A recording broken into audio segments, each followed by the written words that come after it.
So I will now request the sir to take the floor for the first panel discussion. Thank you, sir.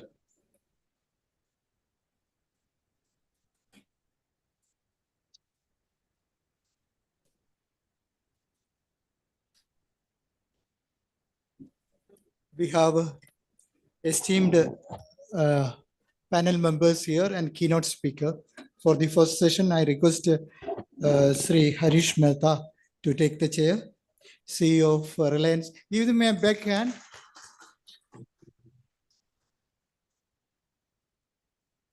Mr. Derek Shah, please take the seat. The Senior Vice President of L&D, Head of Green Energy. Mr. Chandrasekhar, the Executive Director of R&D of Bharat Petroleum Corporation. Mr. Rajat Saskaria. Rajat, welcome to this panel discussion. Mr. Siddharth Mayur, the founder of the Managing Director of CGH-2024 Systems. And Dr. Muralidharan, a warm welcome to him, DGM of Engineering HPCL, for this session on transition of energy. So this is a great opportunity for us to interact to a biggest panel in this discussion, energy transition, hydrogen role in energy transition. In this one, I would like to tell you, we have a keynote address from Harish Mehta. Harish Mehta's flight is at 3 o'clock, so he has to leave a bit early. So we will have his viewpoints on the global energy transition scenario. As the CEO of the Reliance Mobility and Mobility of JV of Reliance, Mr. Harish is ushering the mobility revolution in India through a bucket of best-in-class technology intensive and sustainable energy offering. With an eye on net zero aspiration, he has set up a wide range of EV charging and gaseous fuel network to expedite the customer shift to clean energy solutions. Building from scratch, he has set up RBML on path of being India's leading charge point operator. Alongside CNG, he is helming the venture retailing of bio-CNG and hydrogen. Through bespoke high-performance fuel, he has set the ball rolling to elevate the bar of Indian fuel standards for bringing global fueling experience, and is deploying the suite of industry propositions, including convenience, the food, and the go. Before taking over the RBML CEO, he was the president refining and marketing at Reliance, overseeing domestic petroleum marketing for the world's largest refining complex. Prior to Reliance, he had 3 decades tenure with HPCL and electrical engineering with alumnus from Thapar Engineering College, Punjab. He is regular invitee in international forums and government committees on oil and gas. I am happy to welcome Harish Mehta, the CEO of the Reliance Mobility, to deliver the keynote address in this session. Over to Harish.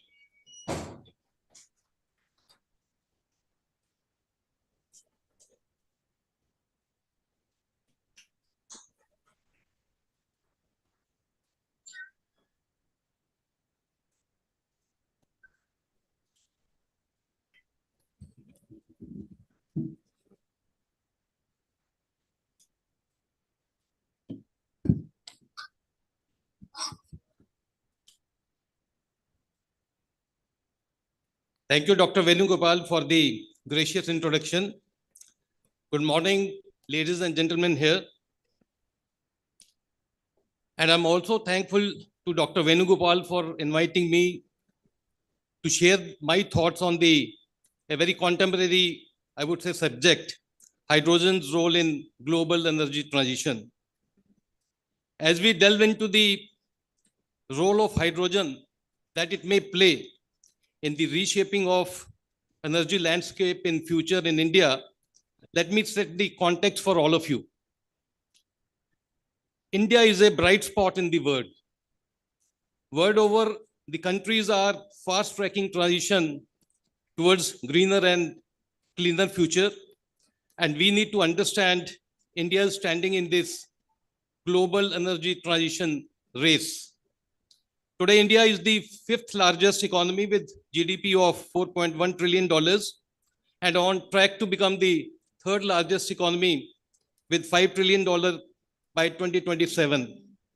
If we assume a realistic CAGR of 7% for India's GDP, the Indian economy will easily be $20 trillion by 2047, that is 100 years of India's independence. Due to rapid strides, I think India has made in the world, it is the third largest energy consumer after US and China. The energy consumption stands at 1,050 million metric tons of oil equivalent as of 2023. And as I said that by 2047, when the economy will be of a much bigger size of $20 trillion, the energy requirement is going to become 2.5 fold. At least it will be 2,500 million metric tons of oil equivalent, accounting for 75% of the incremental demand of energy consumption, which is going to come from all over the world. So that's the promise India holds, that 75% of the incremental demand of energy is going to come only from India over the next 20-25 years. Mobility demand, currently contributes to approximately 16% of the total energy consumption in India. And it also adds to 11% of the CO2 emissions. That's why the mobility sector is also an important one to be looked at as far as the decarbonization is concerned. Let's look at the global decarbonization efforts. India may well be the third largest, emitter of GHG gases with approximately 2,200 million tons of CO2 per annum emissions after China and USA, who are much, much bigger emitters. However, if you see the per capita emission, it's much, much lower. It is at 99th place, with 1.62 metric tons of CO2 per capita in India. So both European Union as well as US, the developed economies, have taken the commitment to bring net zero by 2050. China has given a call for 2060, but rightly so, India has given a net zero pledge by 2070 so that we are able to balance the economic growth and also the net zero ambition for the country. I think India needs to ensure optimally priced fuel availability across the energy basket, going by the kind of strata of population we have in our country. Therefore, fossil fuels will continue to coexist. I think this was a sentiment in the morning also, Mr. Alok talked about it. The fossil fuels are going to continue. And of course, there will be a thrust on increasing the share of the renewables and other low carbon fuels such as CBG, LNG, and hydrogen, of course. Our Honorable Prime Minister has announced ambitious Panch-Amrit targets during COP26 in November 21. I think these five, all of you would recall: net zero emission by 2070, installed renewable capacity of 500 gigawatt by 2030, 40% reduction in carbon intensity by 2030, fulfill 50% of energy requirements through non-fossil fuels, and reduction of GHG emissions by 1 billion tons before 2030. Let me come to the hydrogen story. The role of hydrogen in energy transition in India, especially, I would say that we are aware that there are three different types of hydrogen: the gray hydrogen, which is largely produced from fossil fuels via steam methane reforming; then, of course, blue hydrogen; and green hydrogen, the most important one, produced from water electrolysis powered by the renewable energy. So most hydrogen produced globally today is gray hydrogen, with green hydrogen production still in a very, very nascent stage. The global demand for hydrogen stands at 95 million tons as we speak, with 99% being met by gray hydrogen and very negligible portion by blue and green hydrogen. India's present hydrogen demand stands at 6 million tons, and 90% of that demand comes from the fertilizer sector and the petroleum refining sector. India has a potential for large scale, low cost generation of green hydrogen, given the high insolation. I think we are a country where we are blessed with a lot of solar energy. So getting renewable through solar should be a very, very apt thing to do. And favorable cost economics of solar power and other renewable mediums. Even the wind is also quite a good medium to generate renewables in India. So green hydrogen can significantly reduce industrial GHG emissions, balance the power grid by storing excess energy as hydrogen, decarbonize long haul, heavy duty transport, including buses, trucks, rail, shipping, and even aviation. And just a while back, we were talking about this, a gentleman from BPC was talking. India could capitalize on the low cost of green hydrogen if it can overcome some of the challenges. So what are these challenges? In my view, there are 2 or 3 major challenges. First of all, the cost of hydrogen production itself. I think the average cost of production is in the, for the gray hydrogen, it's around less than $2, but for green, it is in excess of $4 to $5. Since renewable power, contributes to a significant cost of the green hydrogen, which is around 50 to 60% of that cost. It is imperative that the renewable energy power cost is brought down to less than 2 rupees per kilowatt or per unit. If green hydrogen production cost target has to be made anything less than $2 or $1.50 per kg. Apart from industries, one of the primary use of hydrogen will be towards decarbonizing long haul transport, entire value chain of long haul transport. To make the TCO favorable for this segment, I think a couple of more challenges need to be addressed. If we are talking of the hydrogen used in transport, I think the hydrogen stations which have to be set up.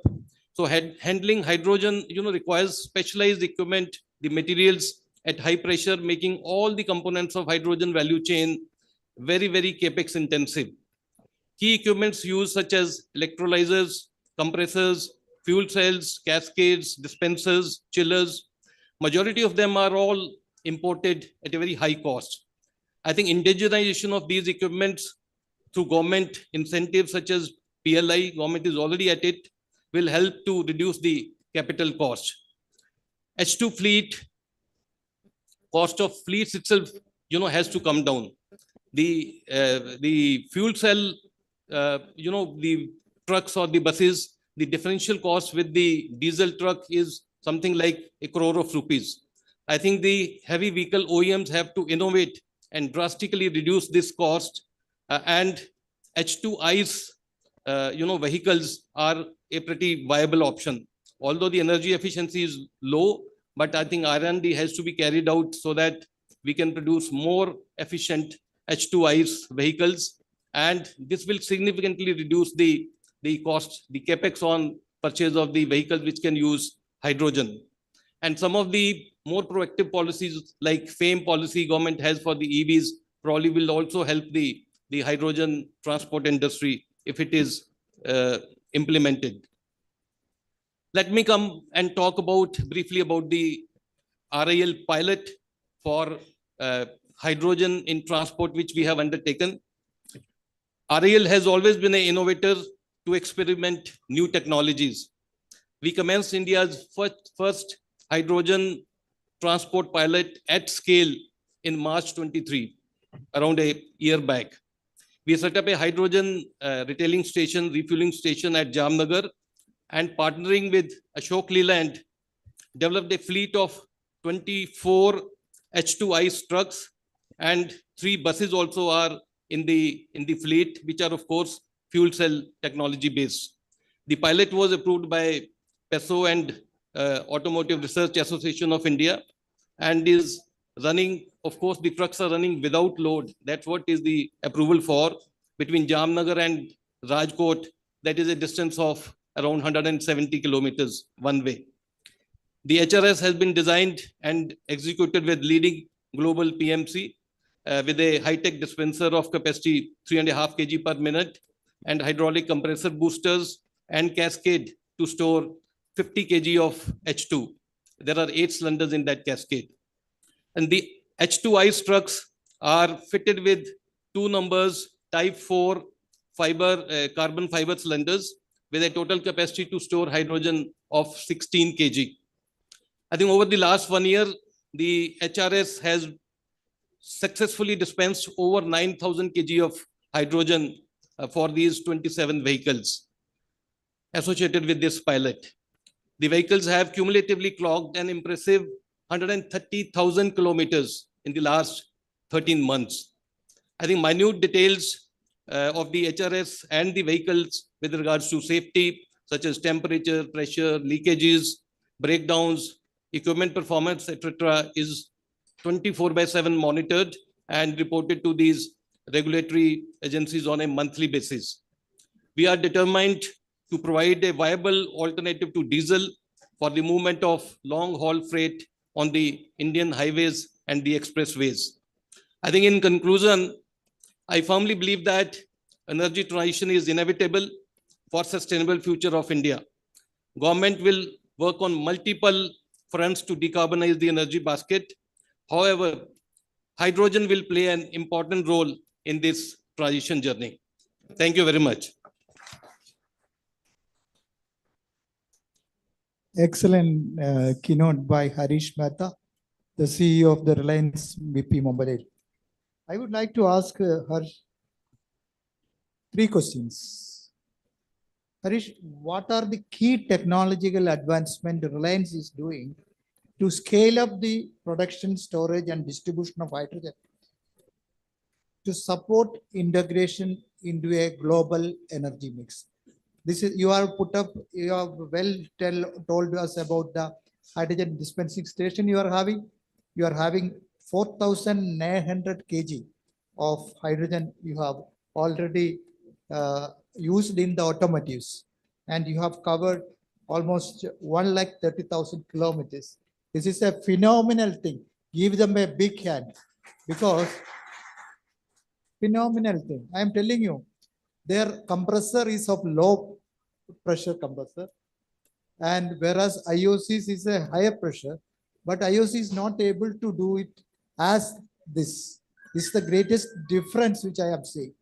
So I just wanted to have, what is the technological advancements we need to scale up this production, storage, and distribution?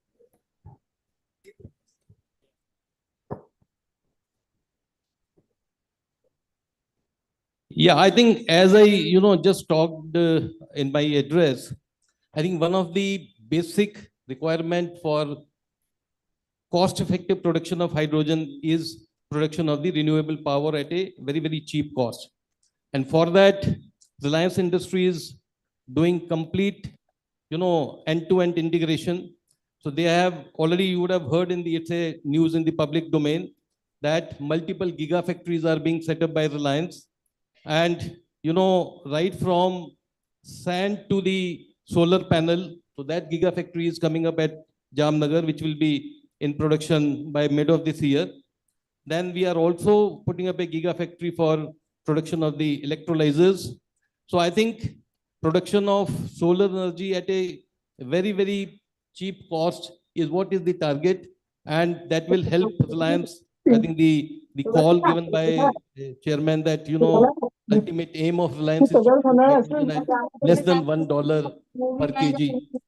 So these things I think are going to be very, very effective and instrumental in making that dream happen. Thank you. Next of mine is, what policies and regulations are necessary to accelerate the adoption of hydrogen as a mainstream energy carrier on a global scale? What is your thinking? What is the company Reliance thought about this? I think in this case, a lot of support by the government is required. I would say that there are 2-3 things. First of all, I said that the entire hydrogen value chain, the cost is very important. And currently the costs are quite prohibitive. They are, with these kind of costs, the large scale implementation or the usage of hydrogen is not going to happen. So one is, as I said, that renewable energy. But if you go into the details of the renewable energy also, because it has to be made available at different parts of the country through open access. And if we see the regulation put up by the Power Ministry, there is a cross subsidization surcharge, there is a wheeling charge, there is a cess. So all of this, is a almost like 2 rupees 70 paisa per unit, the cost which has to be paid. And this cost is almost 40% of the renewable cost. So I think the government and the regulator has to become more proactive to make sure that these charges are reduced so that the renewable cost becomes available at different parts of the country at a much, much cost-effective manner. The second, of course, multiple equipments involved in the hydrogen value chain. So as we see that majority of them are imported right now, but government has already taken proactive steps, introducing the PLI scheme so that more indigenization of these equipments can happen. That will also help in bringing down the cost. Thirdly, I would say that, like I talked about the FAME scheme for EVs. I was just in UK last week, and the UK government has mandated that all the OEMs of the vehicles, four-wheelers, from 25, 26, they have to mandatorily produce 20% EVs. Okay. So come what may, they have to do it. So in India also, maybe something of that sort at some stage, if we want to decarbonize the long haul freight movement in India, probably some impetus for hydrogen, as a fuel has to come from the government in that aspect. Absolutely. That's indigenization is the must.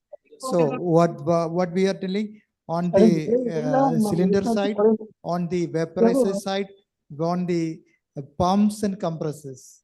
So there are so many manufacturers of pumps and compressors here. So they will have to think, and cascade manufacturers, composite cylinder manufacturer, I said already, we are into 350 bar pressure coming up. So my last question is to you is, what are some successful case studies Geo has undertaken to demarcate the viability and benefit of hydrogen as an energy carrier? Yeah, as we, I'm from the mobility industry, and we have to, and handling the B2C, the customer facing business. So, mobility, I can segment into two parts, the short haul and the long haul. Short haul, it's, two-wheeler, three-wheeler, four-wheeler, or buses, intercity and intracity. It's very clear that majority of the short haul mobility is on petrol as of now. And there's a consensus that it's going to move towards either CNG or CBG or maybe electrical mobility. And petrol peaking will, demand peaking will happen somewhere around 2035. I think the more challenge is around the long haul mobility, because that's the sector which is basically freight movement on the highways and the expressways. And as of now, 32 million tons of diesel is consumed in the long haul freight movement in India as of now. If we have to look at some alternative options to diesel in long haul mobility, I think CBG, CNG and all can be ruled out because they don't give any range, and even power torque also is a little issue. I think what two probable viable options are LNG and of course hydrogen. In LNG, of course, the range can be ensured, but the price volatility, because this product will remain imported, is quite a bit, because in India you have seen that diesel price remains more or less constant with the intervention of the government. So as far as hydrogen is there, I think it's a apt fuel. If we can bring down the cost and the OEMs can work towards reducing the conversion cost of the current, diesel engine trucks into the hydrogen, either the H2 ICE trucks or maybe the fuel cell tech trucks. I think that's the right way, which over the years will decarbonize the overall long haul traffic. Thank you, Harish. Any questions from Harish has to leave because his flight at 3 o'clock. Anybody having question from the audience to Mr. Harish Mehta, CEO of the Reliance? Pull up your, yes, please give the mic to.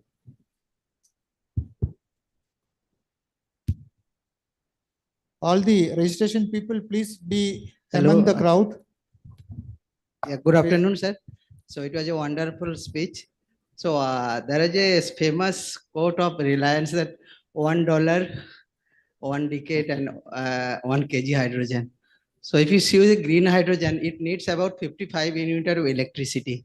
And if you say 2 rupees a unit is okay. So it is coming to 110 rupees without capex contribution. So how are you planning to achieve the target actually? If you can highlight. Very good question. Yeah. So I think repeatedly I have harped on that because electricity cost is a significant portion of the cost of hydrogen production. And in the morning, if I remember, Mr. Alok also talked about, the efficiency in the system is going to be increased rather than 50 units. Probably the 1 kg of hydrogen will be, produced by 35 or maybe around that number of units. That's one part. Second, the crux is the reduction of the cost of green renewable power.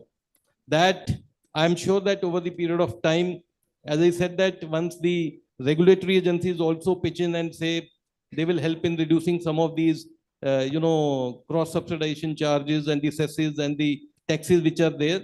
But the scale I am, Adani is also, people are sitting next to me. I think there are multiple and L&T also, multiple corporates in India coming forward in a massive way to put up the renewable energy capacity. And I'm sure that it will become very cheap, which will also be a trigger for reduction of the hydrogen cost, production costs. Thank you. Any other, one more question?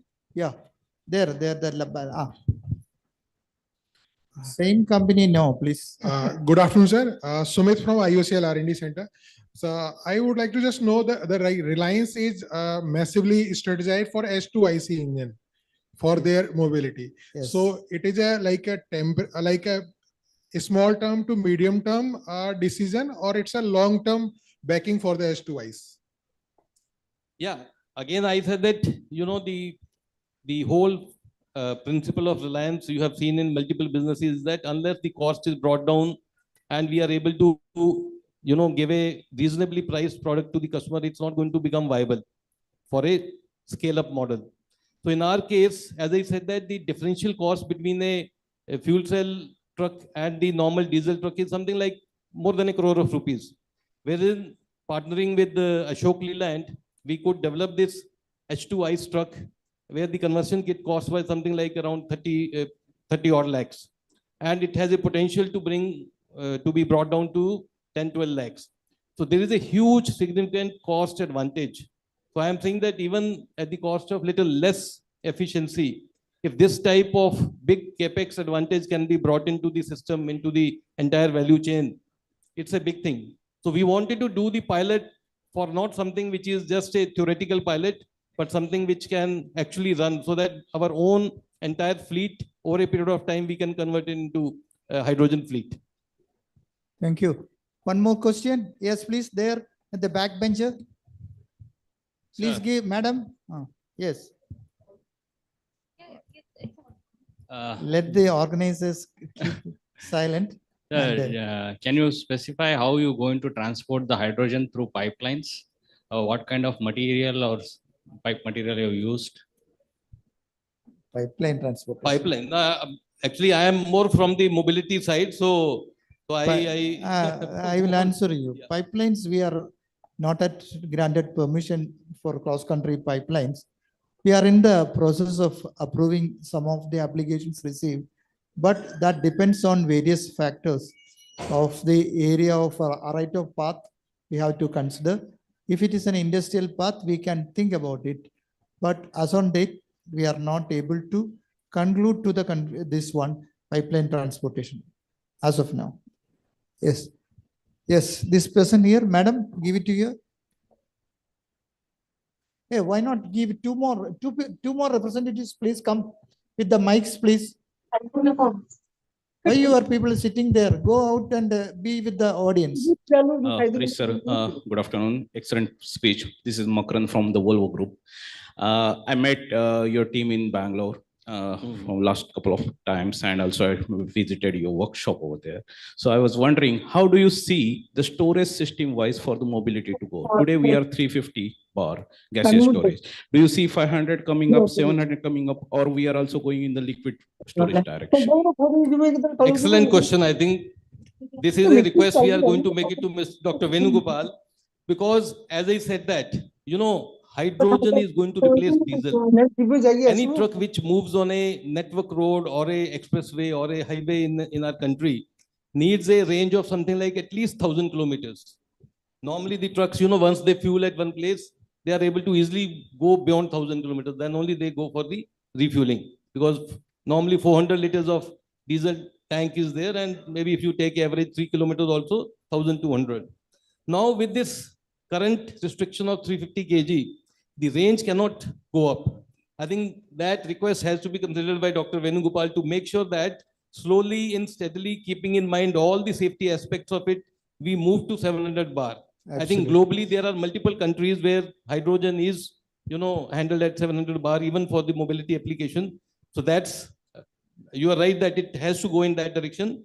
Yes, All surely. those, how much time will We it take? I assure think he you, can respond. so assure you that this month end or first week of June, the first 350 bar hydrogen cylinders will be released. Okay, we assure you that 60% of the test has completed, and that has been very successful. I'm telling you, that has been very successful. The remaining test is in the process. We assure you that PESO will be supporting the entire energy transition journey. We are there to support you and see that the things are going in the smoother way but safety is very important. Until we test it, we are satisfied, we will not be able to release the cylinder for the market. So stringent tests are going on there, and we assure you that in 1 month, 350 bar will come, 600 bar is in the offing. Hopefully more companies, commercial cylinder manufacturers, companies, type 4 cylinders will be coming into the market. There will be solution for the entire aspects of this. One more, last and one question. Thank you very back, much. please. Only one question, because time is, we are running. He was that right. That gentleman. He was Yes. calling from long time. 2 quick questions, sir. 1 minute, let him answer, then I will come back to you. Okay, good afternoon to everybody. I'm Tapan Bhattacharya from Nishal.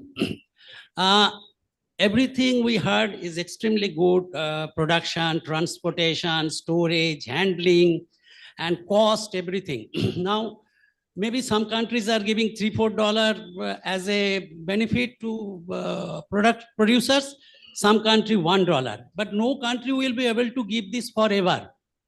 Ultimately, what has to be done, probably we have to produce, transport, and deliver at the end at a cost competitive to the other fuel in the market in future. So most critical part of is what level of scientific research and development investment and talent acquisition is going on, because you are the greatest company who are already started million tons and tons of new project. So that's my question. What level of research and talent acquisition we are thinking in this direction, because that's what will lead us ultimately low cost competitive product at the consumer's end. Absolutely apt question. I think very, very wonderful question. You are absolutely right. Now, these kind of incentives by the government, when we are talking of either a PLI scheme or a FAME type of, equivalent scheme for hydrogen, this is only to give little bit support in the beginning when the scale is not there. Ultimately, like in case of electrical mobility also, the FAME policy of the government is not going to stay forever. It's a matter of only 2-3 years that it is going to be withdrawn. So aim is that in the beginning, when the scale is not there, there is a government support and, wholehearted support for the sector to grow. But ultimately, when the scale comes, automatically everything will fall in place as far as the costs are concerned. I can only give Reliance example. You talked about Reliance, the Geo. We have currently 500 million consumers. Can you imagine in a country of 1.4 billion, one single company has 500 million consumers of data as well as mobility. I mean mobile application. I am saying that. So that is what has helped to overall bring down the cost. That's why 20 paisa, 15 paisa, 30 paisa per minute is the kind of charge which is being taken by Reliance. Thank you. So The second, Doctor, again, request to you. I think the HRS cost, the way we are looking at today is something like 25, 27 crores. Yeah. Another PESO requirement is that we have to put a standalone station. I think at some point, if we have to proliferate the network of hydrogen stations on the highways, on the expressways, I think creating a completely independent new network is simply not possible for any of the oil companies. Okay. So I think co-location of hydrogen stations, LNG stations, because all these fuels are going to coexist. Even diesel petrol is not going to go away till next 30, 40 years at least. Yeah. So these fuels have to coexist. So probably a station which should be spacious enough, meeting all the safety requirements of, safety regulator. But I think Yeah. co-location is a request, I would say that, Yeah, which that's should be considered by you. good suggestion, Mr. Harish. I would like to clarify this point. See, we are in the experimental basis now. We are in the standalone we are giving now for hydrogen stations. Let us have a performance review for the first 1 year. After that, 100% we will consider the mixture of stations. So please kindly, because our population is very high, the accidents rates are not high as developed nations, but still our rates are there. So I just want to tell, please wait for 1 year. We will be thoroughly reviewing the performance of each of the stations, and we will consider after conducting the comprehensive risk assessment and HACCP studies, 100%. And that's a discussion is very volatile, I am thinking, because it's very interesting also. Derek Shah want to have a say on this. Let us hear Derek, the Senior Vice President of L&D. No, very specifically on the issue of what are we doing on research, I think it's a very valid point.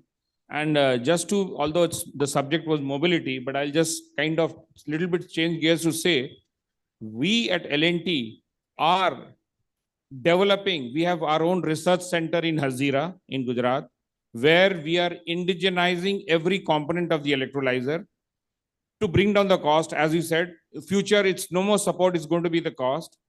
We have people, research, scientists, postdoc, PhDs, everyone stationed here.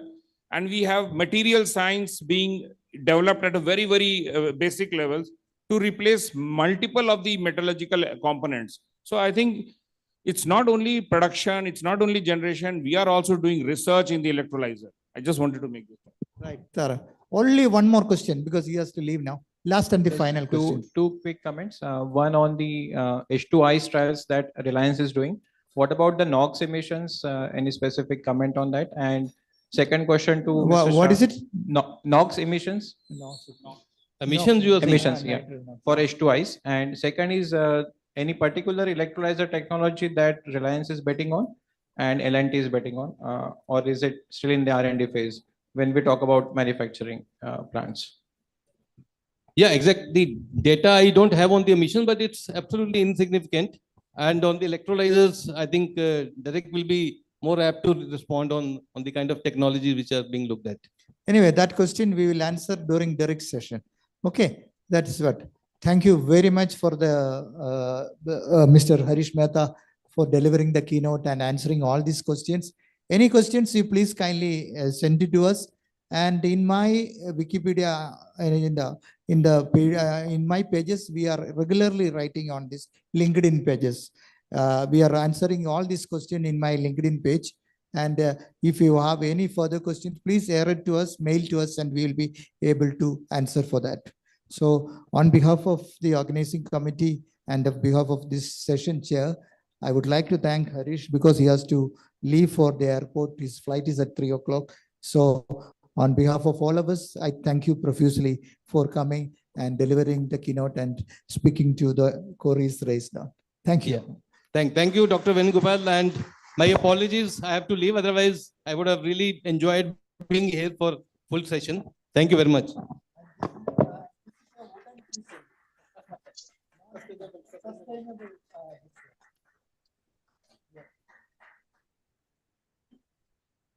Thank you very much.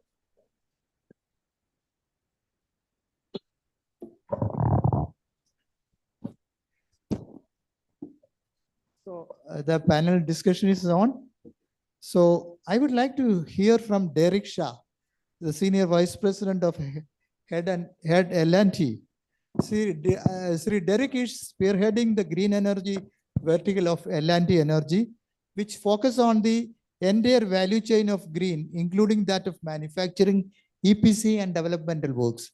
Presently, the green energy vertical is undertaking the manufacturing of alkaline electrolyzers at Hazira, Gujarat, under technology license agreement from European OEM, McFay Energy, and also pursuing the opportunities for EPC and development of green hydrogen and its derivatives. Mr. Derek Shah is a graduate in mechanical engineering from Birla Institute of Technology and joined the L&T in the year 1986 as a graduate engineer trainee. In the last 3.5 decades, he has worked various functions in the company, addressing the industrial project space as IC head of both MMH, metallurgical and material handling, and power divisions. He has been instrumental in partnering with the global technology leaders to secure and execute large orders, both domestic and international, in the field of metallurgical, bulk material handling, as well as thermal power projects. He is also an alumnus of London Business School. He is the executive board member of L&T Energy Green Tech Limited and L&T Electrolyzers Limited. He is also on the board of CGH-2024 India Private Limited, a joint venture between L&T, Indian Oil Corporation, and Renew. He presently chairs the JV firm of L&T and Mitsubishi Power, Japan, and is also on the board of JV and L&T and Sargent and Lundy, as well as that of L&T and Howden of UK. Please welcome Mr. Derek Shah. We'll hear from him his voice on the energy transition, global energy transition. Yeah, thank you. Yeah, thank you so much. So I think a lot of it has been already been said since morning. So rather than not being repetitive about it, because about the energy transition from fossil fuels to cleaner and greener energy, we have been speaking about it. I would just like to emphasize a couple of points more related to what L&T is doing. You very briefly touched upon what is L&T Green Tech doing. So we intend to capture the entire value chain. That means whether it is a manufacturing of technological equipment, whether it's electrolyzers, maybe going forward fuel cells, we will look at other equipments also. We are largely an EPC company. We have a huge engineering expertise. So we would be undertaking EPC of hydrogen, EPC of green ammonia, methanol. And also we want to don another hat is over a period of time, we want to own these assets. Possibly we will be also owning and operating green hydrogen and green ammonia projects. So this is the brief background. I think Dr. Venugopal, if there are more specific things, we can speak about that. Yeah.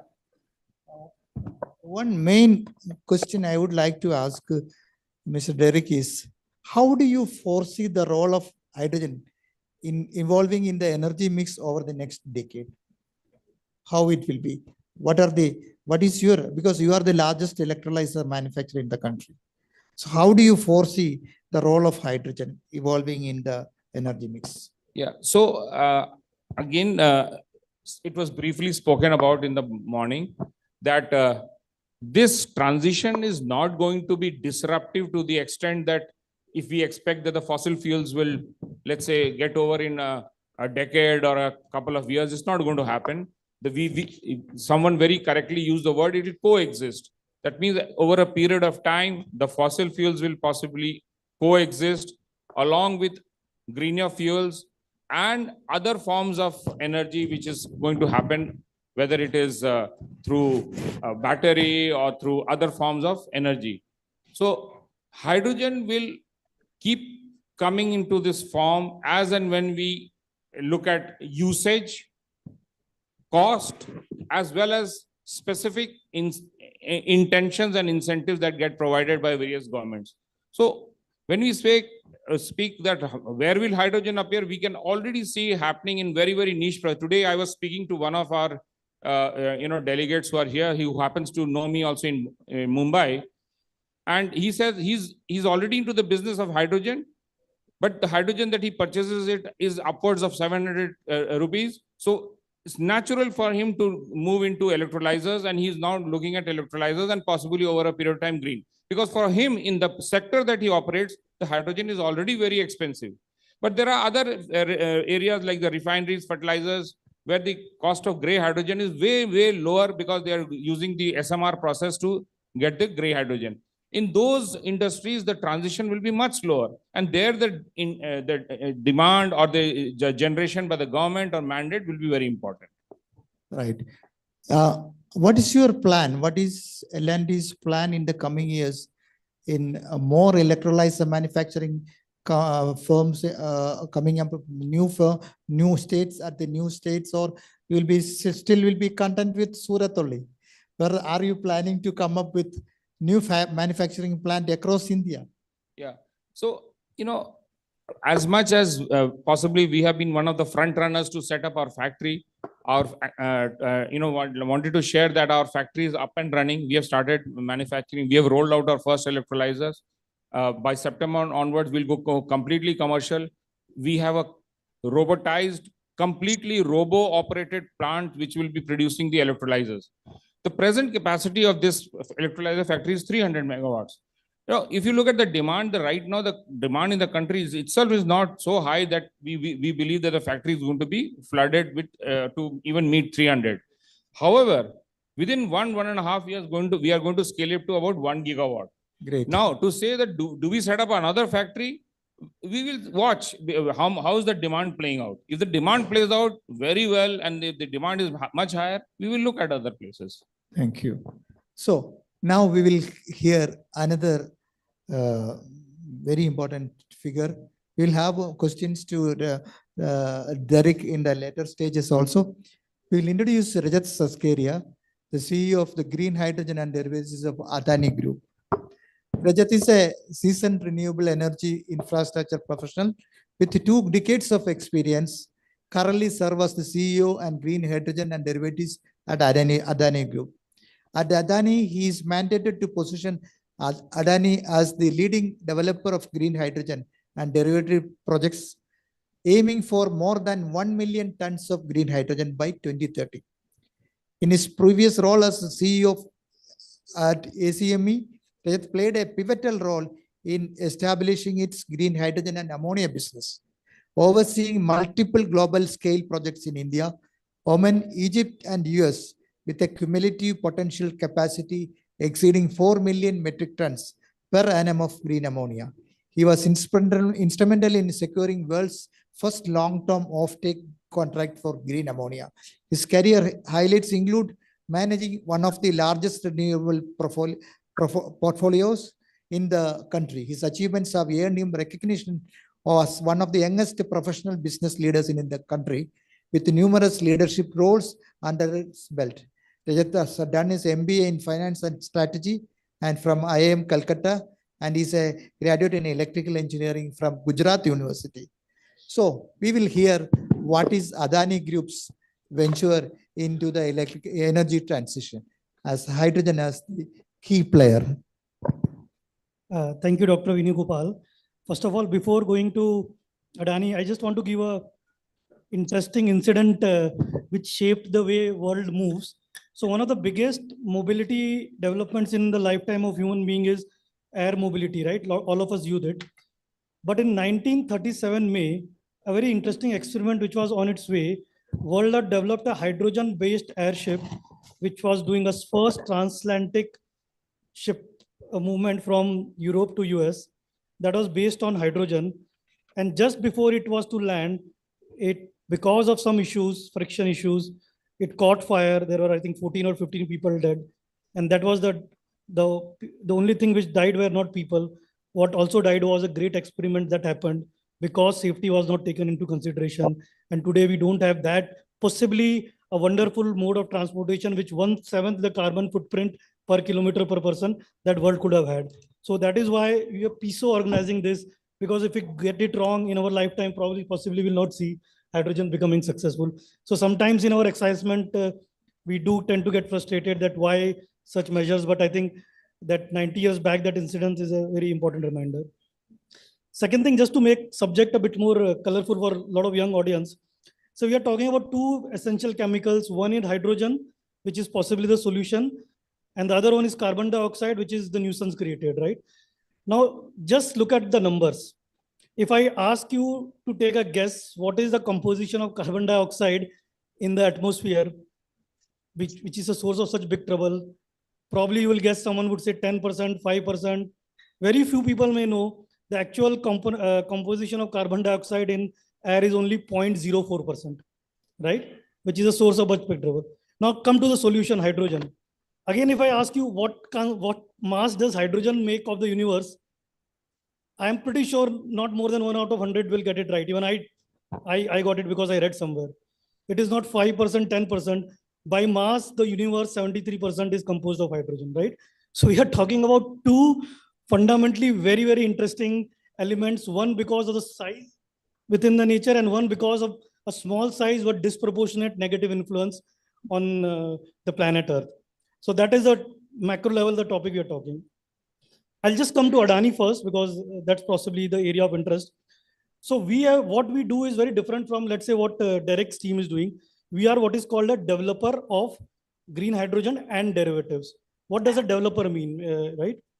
So we want to be the world's largest scalable, reliable, integrated developer. So let me take you through what does integrated developer mean. First of all, we all know we require renewable power for generating hydrogen. So we are the largest renewable power developer in the country. We have a pipeline of 20 gigawatt. In Khavda place, a lot of you may have heard, or you will certainly hear in future, we are doing 30 gigawatt in one location. Now making a renewable power, which is solar and wind, we are the largest manufacturer of solar modules in the country. We are also the manufacturer of the largest wind turbine in the country, right? And for good measure, because solar modules require glass, we are also manufacturing our own glass. And for tracker-based plant, we also manufacture our own tracker. So the full renewable ecosystem is something which we house. So once you generate electrons, you need to transport it to a place where you will generate hydrogen in large voltage transmission lines. We are coincidentally also the largest private sector transmission company in the country. So another group company of ours. Then you start manufacturing electrolyzers. So we are, like Derek, we are also experimenting in electrolyzer, and we are setting up possibly a gigawatt electrolyzer factory in Mundra. Once you make electrolyzer, to transport it outside India, we have to convert it into derivative of ammonia, and you have to transport it through a port. So we are also the largest port developer in the country, and Mundra is India's largest port, which we operate. So when I say integrated, our aim is to be integrated across the supply chain. Why? Because if you are integrated, you can scale it up, right? So we are not talking about 0.1, 0.2, we are talking about 1 million ton of hydrogen, as was given my introduction. Now, million ton of hydrogen sounds a very innocuous number, but from a business point of view, you need to know the size. A full integrated million ton of hydrogen requires an investment of $7 billion. $1 billion is 8,500 crores. So we are talking about an investment of more than 50,000 crores in 1 million ton of hydrogen, right? So 1 million ton of ammonia, and hydrogen you multiply another 5.5. So we're talking about 20 to 25 billion dollars of investment required for 1 million ton of hydrogen, right? And again, $25 billion for people in crores may not sound big. The full bullet train that we are doing, the investment right now committed is around $15 billion. So 1 million ton of hydrogen requires $25 billion of, so we are talking about huge cost.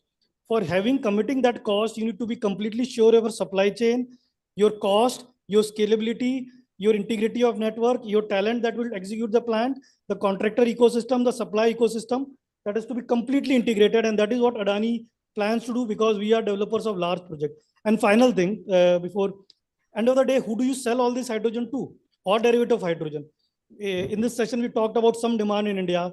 I can tell you with some level of confidence that the first demand offtake may not be from India. The large demand centers will be in Europe, Japan, Korea, which will consume hydrogen either for power application or mobility application or refining application or a chemical application. So we at Adani Group want to be scalable so that we compete with the big boys of the world, and possibly are the big boy of the world is how we are planning. And we are planning for that from each and every part of the chain. And I think as part of the ecosystem, Dr. Venu Kapal's and their organization are a key enabler for us. And I'm glad that rather than being a confrontist attitude, we are having these sessions where we kind of constructively discuss what is a way forward, which is safe, reliable, scalable, and integral. So that's what we are trying to do at Adani. I'll be happy to take any questions. Right. Thank you, Rajat. Rajat, I just want to ask you, you said scalable, reliable, and integrated chain network you are making into. And you said that 1 million, 20 to 20 billion cost will be coming to for 1 billion For hydrogen. 1 million ton of hydrogen. So this is a very complex situation. We have to open up your discussion on this point. What are the, how you will be integrating with clean energy solutions like fuel cells, carbon capture, storage, and renewable power generation to maximize its impact in the energy transition? I think the question, Doctor, you asked is probably the most prominent question that all integrators and developers around the world are grappling with. And I think I'll throw a few ideas, which I hope others can deliberate either in other forums or when you meet each other. Absolutely. Because this is a solution which requires chemical engineering, mechanical engineering, which was mentioned in the keynote earlier. But must I humbly add, it also requires a lot of electrical engineering. So all the three original branches of engineering needs to come together to solve this. So let's tackle the problem. Why this problem in the first place? So let's say we generate ammonia, because that seems to be the end product which is scalable right now. It's a constant load process, right? Haber-Bosch process, all chemical engineers know it. So it requires a constant supply of feed, in this case, hydrogen. And hydrogen is produced through electricity, which unfortunately in our case is based on variable source of power, whether wind or solar. Now the question is, if I need to supply constant feed, what do I do? Now this is where the classical dilemma comes, whether you store electrons or you store molecules. In case you store molecules, then you need to store hydrogen. And then we come to the subject of at what scale, what size, what pressure, what temperature, what metallurgy. Other option we have is we can store electrons, in which case again you have a challenge. Do you store battery storage system, pumped hydrogen storage system? So I don't want to give to the answer to this question because that will dwarf the conversation. But this is the biggest challenge people are grappling with. And I must tell you, because I travel a lot of international forums, I am pretty sure some very frugal, innovative solution would come out of India and not possibly from West on this area. Absolutely. And we do have our own solution, but I am not at liberty to disclose that at this forum. Okay. Hopefully the discussions will light up now. Let us see. Now I would like to welcome another panel member for Bharat Petroleum Corporation Limited, Sri Chandrasekhar. He is the Executive Director, Head and R&D, Corporate Research and Development Center, CRDC BPCL. Mr. Chandrasekhar, a friend of mine for a long time, is joined the Bharat Petroleum in 1992 at the BPCL Kochi refinery after graduating from Coimbatore Institute of Technology. In the initial years, he's worked in energy and environment, process engineering, projects and executive assistant to the managing director, manufacturing department, oil movements and storages at various capacity. He has been on to deputation with the Bharat Oman refinery, presently the Bina refinery, and played an important role in stabilizing the refinery processes. As a general manager in Mumbai refinery, he has commissioned the DHDT project, proud to be a game changer in the Mumbai refinery. And as a general manager in the environment in Kochi refinery, he played a role in commissioning PDDP facilities by taking care of the boundary management with the local authorities. Later, he served as general manager OIM and as HSE, and now he successfully managed two major turnarounds: reduction of energy index and manpower reorganization for higher productivity. These two are his highlight in his career. Recently, he is the Executive Director, Head and R&D, Corporate Research Center with Bharat Petroleum.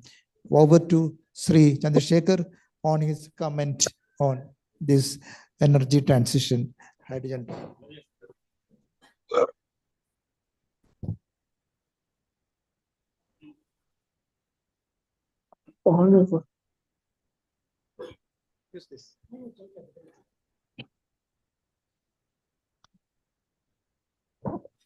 Hello.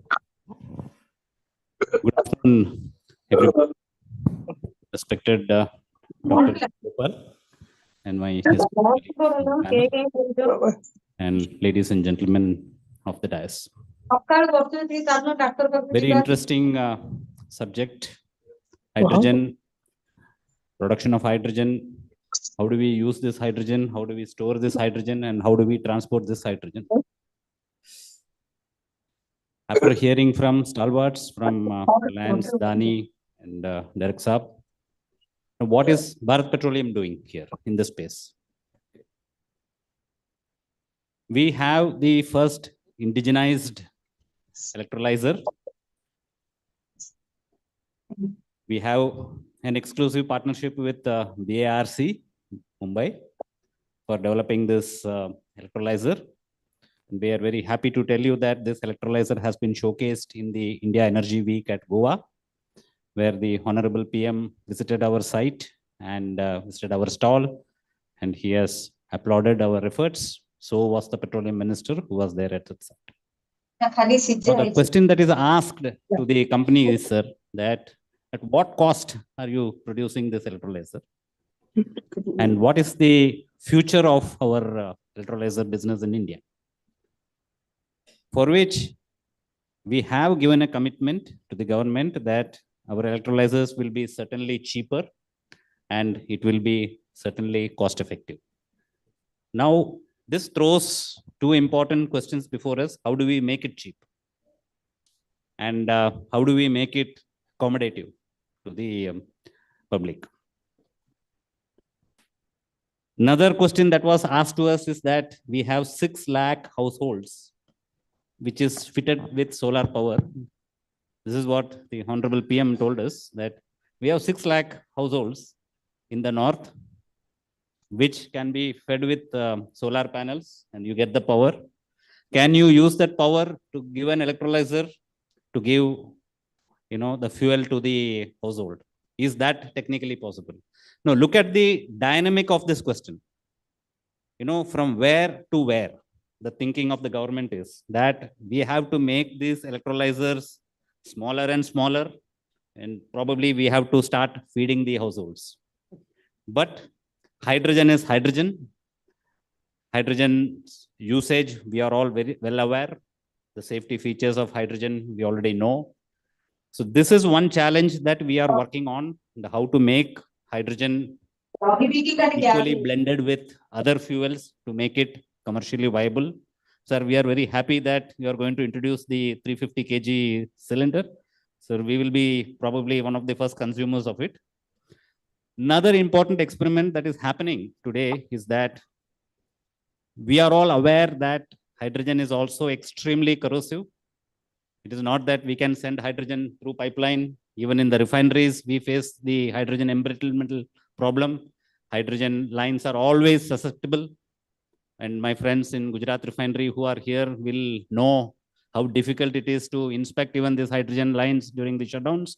So this is another problem we are grappling with, for which the government has given us some grant jointly with Indian Oil, Venugopal sir, or jointly with Indian Oil. We are going to put up test loop facilities in our centers at Noida and at Panipat.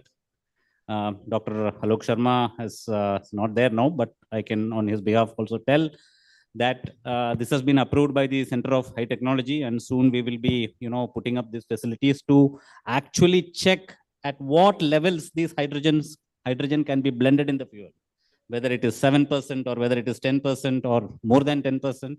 This also is a study that is continuing. So there are multiple challenges that we as BPCL, we are facing in commercializing this technology, because if we have safe and sound, and just like LPG has become a common fuel today, this hydrogen blended fuel also should become a common fuel. So we are working hard on it. Another important project that we are aiming at, which we will be soon commissioning at Cochin, we are going to put up our own electrolyzers and powered by the solar power given by the Cochin airport. We will be running this electrolyzer. We'll be purifying this hydrogen, have a station And we will be flying buses from Cochin Airport to the nearest metro station. That is our dream project. So our company chairman has given us a very tough target of inaugurating it as soon as possible, probably by year end. We have to see it happening. So the challenges are at what cost we are going to produce. If we are reducing the cost, how do we tackle the metallurgy part? See, in a commercial electrolyzer, there are parts which are seen, there are parts which is seeing hydrogen, and there are parts which is not seeing hydrogen. So how do we handle those parts which is not seeing hydrogen, whether we can safely, bring in another alternative metallurgy to reduce the overall cost? So these are the various studies that we are doing. And our R&D team at Noida, we are a small group of about 60 scholars, 60 doctorates who are working day in and day out. And you will, in the afternoon session, you will hear Dr. Reni speaking more on this subject. So I urge all of you to please listen to Dr. Reni when he presents the paper in the afternoon. So, sir, this is the overall plan of BPCL, and we intend to, probably not compete with Reliance or Adani, but still we are a significant player in the electrolyzers. Thank you.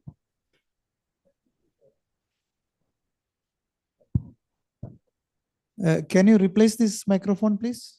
Yeah. And Chandrasekhar, I would like to ask you one question. You said you have manufactured the indigenous electrolyzer. Which technology you are used for that? And what will be the challenges and opportunities for international cooperation in developing a global hydrogen market? Sir, a very, very pertinent question. The cost of electrolyzers coming from our neighboring countries, Korea, China, we all know that, they are quite cheaper. The extent of what is cheap and what is costly, it is again relative, but they are quite cheap. Here, we want to start with a technology that is safe and sound, which has been proven. And we are very happy that we have collaborated with BARC to have this technology with us. And we are working closely with them. We are having another manufacturer at Bombay who does the work for the electrolyzer. Sir, the investment part for the person who is actually making the electrolyzer also plays a big part. Yeah. Because he has to get invested, and how much business he is going to say. As Derek Saab said that, if we build a factory, how much we can produce. Whether he can produce 1 gigawatt or 2 gigawatt per year, or whether the development is going to be only incremental. So these are the questions that we are now fighting with. I'm sure that as the saying goes, life will find its way. Soon, we will come to a scenario where we will know very clearly that what role this hydrogen is going to play in the fuel. But certainly, sir, we know that for mobility, this is going to be the future, because diesel is going to stay for quite some time more. MS also is going to be there for some time more. We may be able to convert a part into petrochemicals, but not the full thing. So blending this hydrogen along with the other streams will be the order of the day in the future. Thank you, Chandrasekhar. So next, I would like to introduce to you a first generation social entrepreneur, founded HTU Power Systems Private Limited. This is none other than Sri Siddharth Mayur, the founder, managing director, HTU Power. Welcome him to this one. Thank you. See, he was having over the last 14 years, HTE developed a partnership with the world leaders in the entire green energy value chain, and the company is now industrializing the fuel cell and electrolyzer technology with 1 gigawatt and annual manufacturing hub in India. I think it is in Pune. No? This is in Jalgaon. Jalgaon. Okay. Maharashtra. Maharashtra. He has championed the cause of hydrogen, green hydrogen in India, and has been instrumental in commissioning first green hydrogen plant in India. He has over 24 years of experience spanning international trade, entrepreneurship, green tech, and social enterprises. Swadeshi Urja for a Solampi Bharat is the core of his vision and philosophy. Apart from energy, he has interest and has made significant contributions chess and skill development.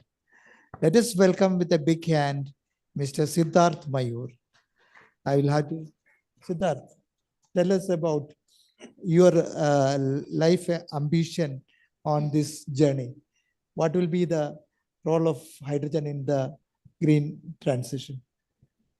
I think, I resonate and echo thoughts that, fellow panelists and also members at the inaugural session have expressed. But I think a little differently. My greater focus is net zero, not really hydrogen. So Great. one of the nice. elements that we use. I always say hydrogen is its own enemy and its own friend as well. Absolutely. That's the nature of hydrogen.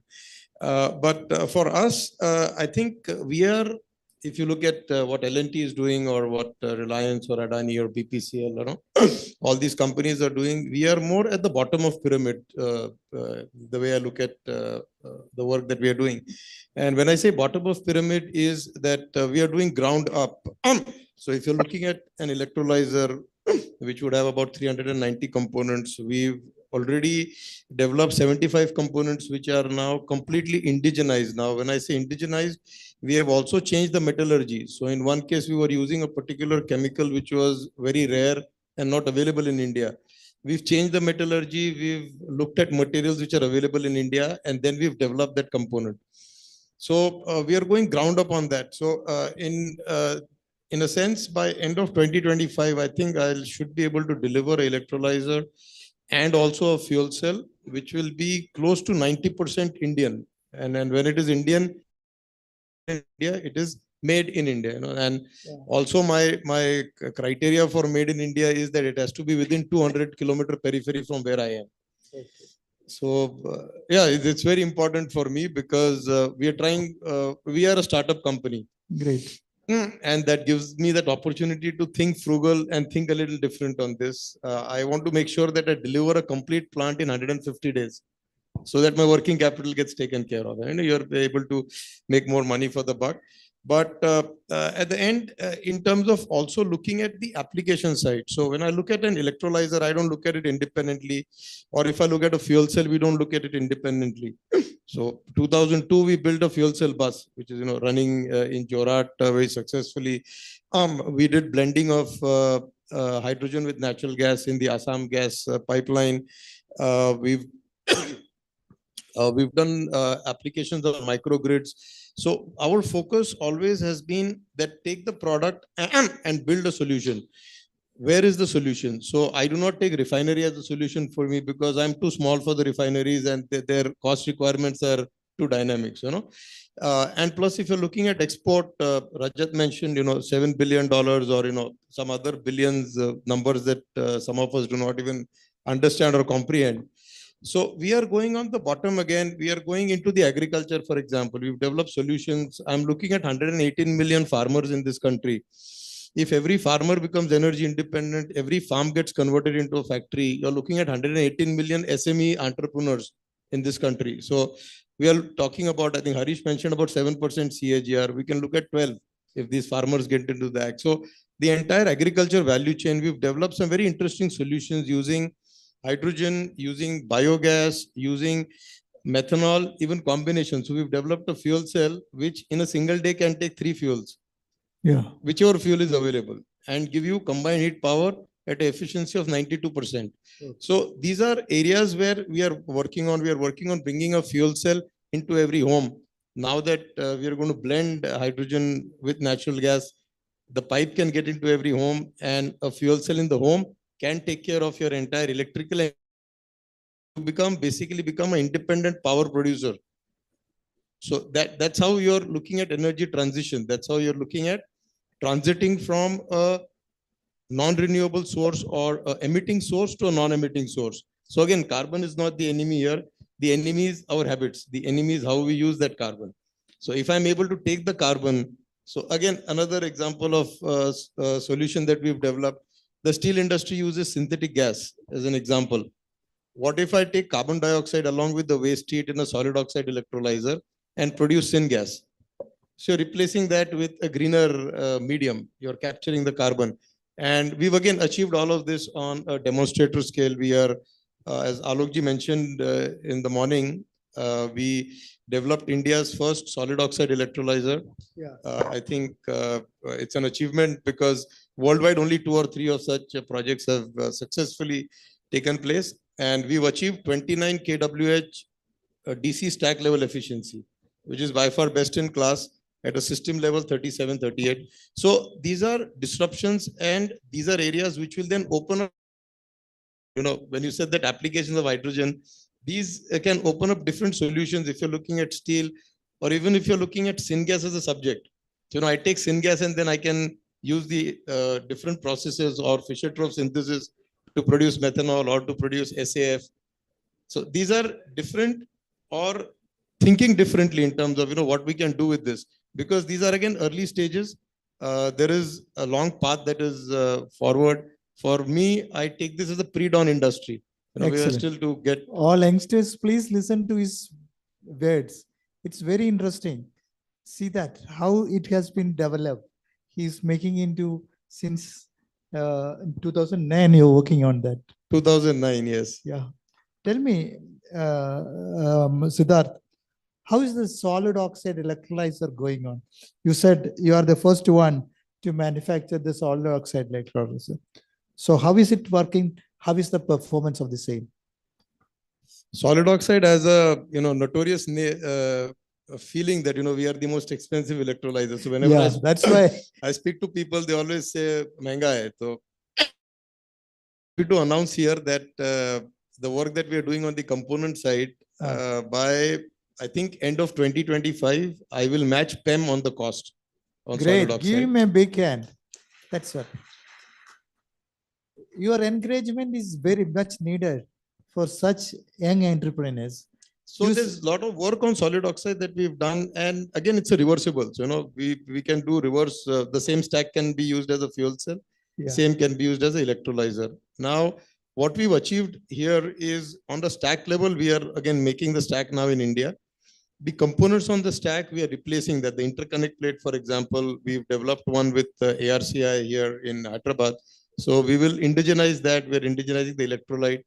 And the BOP, of course, is a lot of it has been done locally. So that's how the cost is coming down. Efficiency is like we all know, because it's a high temperature, it is the most efficient stack Absolutely. technology. Yeah. You said one more thing, around 290 components coming in an electrolyzer. How many of the indigenized by you?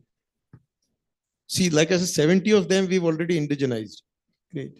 In every aspect and every respect. So those, some of them we are manufacturing, some of them we've given it to our partners who are manufacturing it for us. And because being again a startup company gives us some advantages, some disadvantages. The advantage is that I'm able to work with a lot of different companies. And for me, IP is not that important a criteria. The end product is. We're very open on our IP theories as well. We will come back to you. Thank you. Next is a young engineer. I would like to introduce from Hindustan Petroleum Corporation Limited. It's happy to introduce you, Mr. Dr. M. Muralidharan, DGM Engineering, Research and Development of HPCL. He did his master's in automobile engineering from Madras Institute of Technology, and his PhD is on power engineering studies from UPES Dehradun. He's an automotive research professional and is currently working in HPCL R&D Center at Bangalore. Prior to HPCL, he was working with IOCL R&D Center at Faridabad for 19 years. His area of research includes vehicle and engine testing for performance and evaluation, intended application of fuels, alternative fuels, fuel additives, lubricants, and other other automotive products. He is currently heading the engine research lab that includes establishing automotive research facility for conventional fuels, alternative fuels, lubricants, augmenting future mobility evaluation capabilities. His achievements include effect of gasoline composition, that is benzene, aromatics, olefins on exhaust emissions for finalizing BS3 specification, 10% ethanol gasoline blends in passenger car and wheelers, and mandatory blending. So support studies for the City of Delhi development, Delhi driving cycle for passenger car segment, and is in the committee of various committees for bio ATF, green hydrogen, E20, etc., etc., and published over 30 technical research papers in international and national conferences. I welcome Dr. M. Muralidharan. Give him a big hand, please.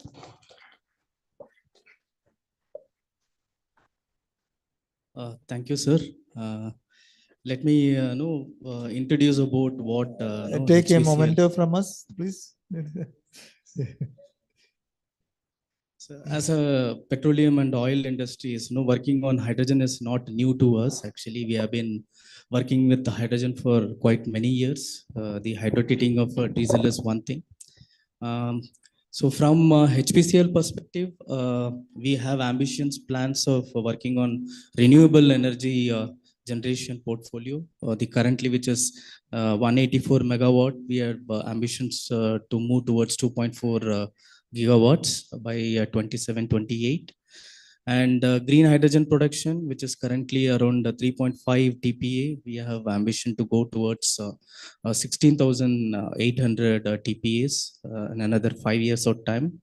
And we have our own indigenous hydrogen PSA technology, which has been developed by our own R&D center. And working on here, green hydrogen, since the inception of our R&D center in Bangalore, somewhere in 2016, we have been using green hydrogen. We have a solar plant of around 2.5 megawatt. And whatever the hydrogen that we use for our all the pilot plant studies and for certain cases in the engine studies as well, we have been using the green hydrogen. And as my co-panelist was talking about the hydrogen enrichment, we have certain studies also going on, which will be taking up with collaborative mode with IITs and other things. So this is certain something about the introduction which we do on the hydrogen mobility. Thanks. See, you started your research in 2016, you said. R&D center. R&D center. Yeah. So what are the research work which you are on green transition? Your HPCL is doing at Bangalore. See, I'm happy to say like what Mayur was telling about the SOEC, and it is actually, it is going to be delivered at our R&D center in a couple of months or so. Next week. So we intend to have hydrogen engine testing facilities at our R&D centers. Beside working on the the electrolyzer and fuel cells are quite young in our R&D centers. We have professionals who have experience on electrochemicals. They're working on the electrolyzer, and soon we may be coming up with our own indigenous technology which we have developed at our own R&D center, which is going to be of unique in nature. So soon we'll be announcing all those things. These are something which is pipeline regarding the the green hydrogen which we are working on. So Murli, I want to ask you, what are the key advantages of hydrogen as an energy carrier in the context of global energy transition?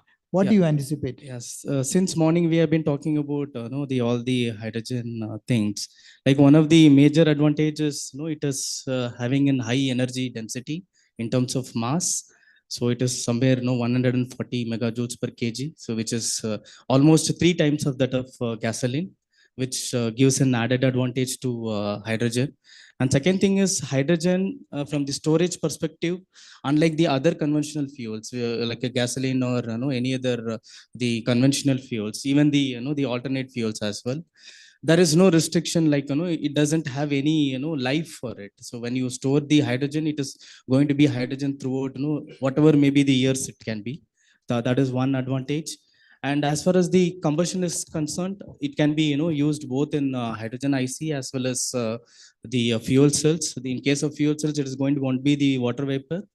However, in case of hydrogen IC engines, there are certain emissions which is going to come out of it, but the holistically, if you consider hydrogen is going to be a clean combustion, and we can call it as a zero emission fuel.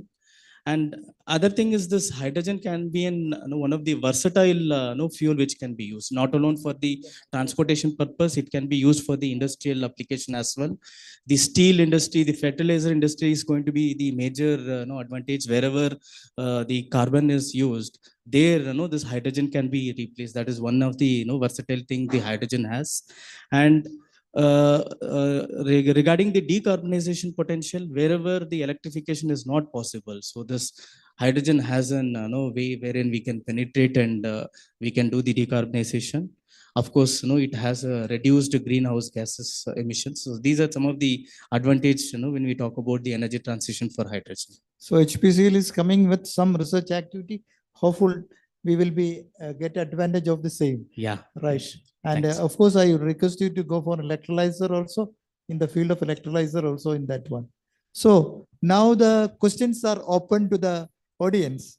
So I think this is a very important thing. I want all of you to actively participate, ask questions and share your perspectives to make this session more informative and enriching for everyone. So please pull your hands up. We are there to ask you questions. We take all the questions. Anybody? Especially if you want to ask some of the panelists, please be. Any questions? No questions. Good. Yes, please.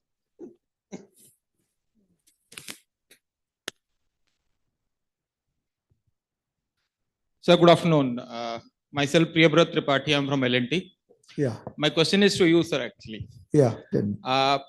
We are discussing a lot about manufacturing of various types of electrolyzers, different modes of production of hydrogen and all. We are curious to know about the statutory requirements that are going to be applied on the production of electrolyzers and further commissioning of electrolyzers at sites. Great. It's a good question you are asked.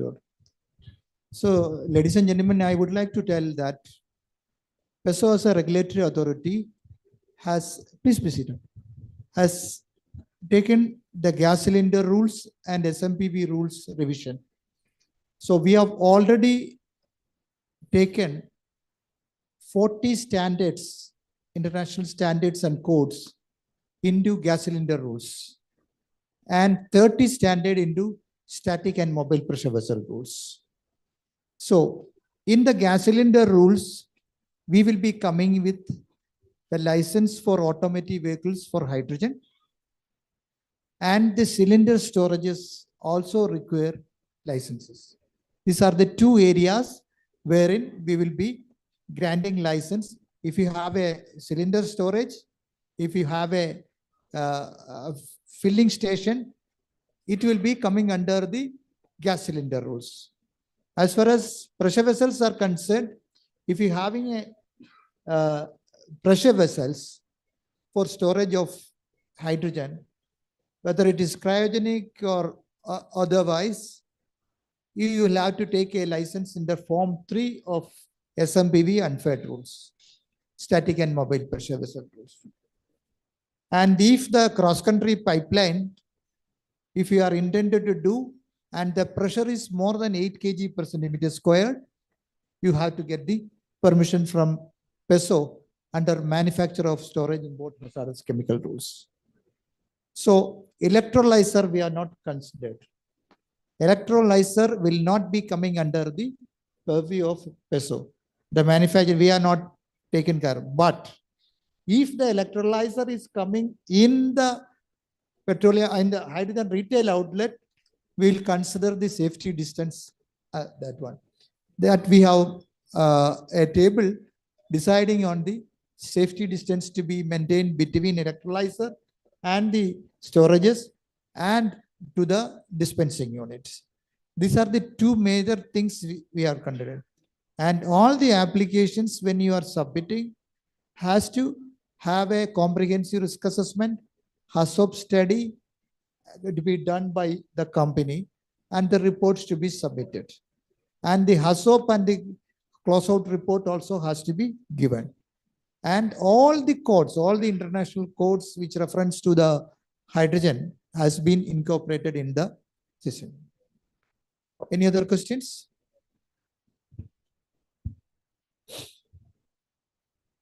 None. So it has been nice session. We have covered almost all the things. Yeah. Please. Sir, Dr. Venugopal, for hydrogen, we are following mostly Japanese standards. There is only one standard. So the support for the standards in Indian regulations, how is it going on? I am unfortunate to tell you that we are not considered Japan standards in any of our this thing. Japanese standards has not been considered. ISO standards has been considered, and NFPA has been considered. And we have our own Indian standard. 14 Bureau of Indian Standard has made 40 standards for hydrogen. All the 40 standards cover everything from electrolyzer manufacturing. He knows that everything we have covered. So kindly adopt Indian standards. We will be welcome, because the Japanese standard and foreign standard are according to their weather conditions, which we cannot accept. That's the problem.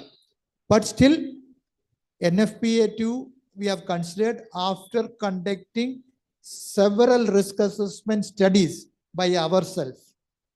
Understood? And taken into consideration, we have brainstormed for 62 days to make that rule. Please understand, it's not so easy. Every day brainstorming sessions. And I would like to thank the companies, Indian Oil and Reliance, our best partners in that one. IOC and Reliance people spend hours and hours. INOX, VRV, these guys are phenomenal in supporting PESO in making that rules. We have brainstormed long hours. Our meetings went up to 8 o'clock, 10 o'clock in the night. We will be coming in 9:30 meetings, online meetings we conducted. It's not so easy to make a rule and regulation. So we cannot at the time, you have to take in Indian condition, anything to be built up, you have to come up with Indian standards, and whichever it has been incorporated in the rules and regulations. Thank you. Thank you, Doctor. One more question to Mr. Derek Shah. You mentioned about EPC of this hydrogen. So what is your plan of EPC for the hydrogen retailing, refueling? Yeah, as of now, we have not kept that in mind, because we believe that the mobility, and it was mentioned at some point of time, hydrogen being used in the mobility sector will be little after some time. So we believe that right now the EPC for the hydrogen and hydrogen plants, either in and around the consumers themselves, or as even what Rajat was saying, that if it's for export, maybe at some port locations or some other location, we will be doing large scale EPC projects. When it comes to dispensing, when it comes to distributed hydrogen in that form, we will come and fill that space. We'll do that. Thank you, Doctor. Okay, any other question? Please give there. Everyone is now opening up. Come on, faster, please. Hello, sir. This is Keval from Telewartan. So, sir, my question is regarding gas cylinder regulations. At present in GCR 2016, we have a common regulations for steel cylinders as well as cryogenic cylinders, right? Yes. But in the new rules, there would be a separate chapter for cryogenic cylinders, which are used to carry, in a smaller capacity, less than 1000 KL. Friend, 1000 KL more, it will come under SMPP rules. Okay, so you don't have to brainstorm on that. Okay. 1000 liters and more, it will go to SMPP rules. Okay. And will there be any future, any possibilities that, right now LNG cylinders of 450 liters are used in trucks, right? So there would be a possibility that similar kind of things will be there for liquid hydrogen to be utilized as a fuel. Sure, surely. We will consider that. Okay. We are in the discussion of the same also. Okay. Thanks. Yeah. Good.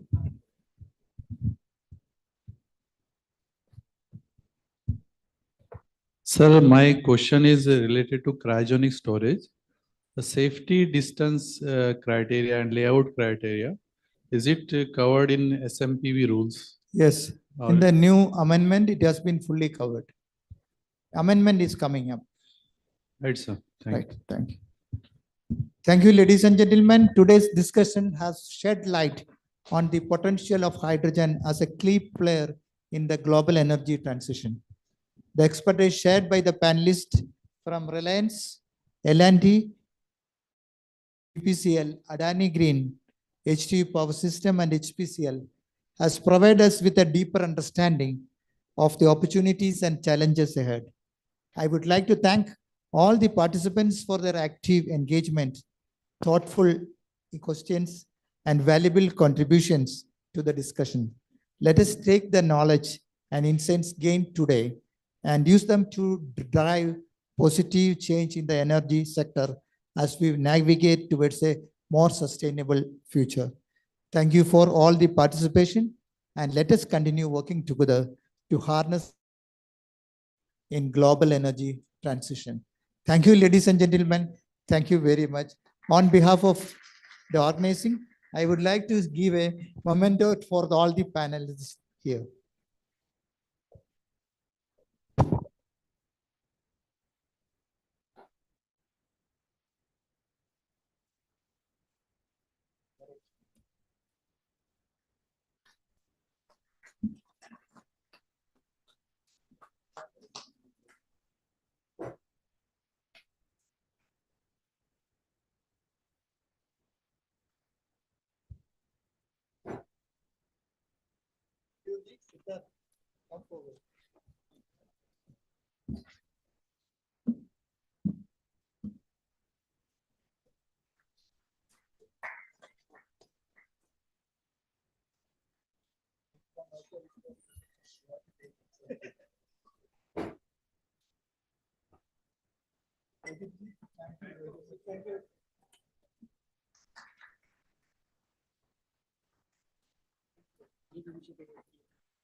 Sanjay Gandhi, Dr. Sanjay Gandhi to also present the memento to Dr. R. Venugopal, sir.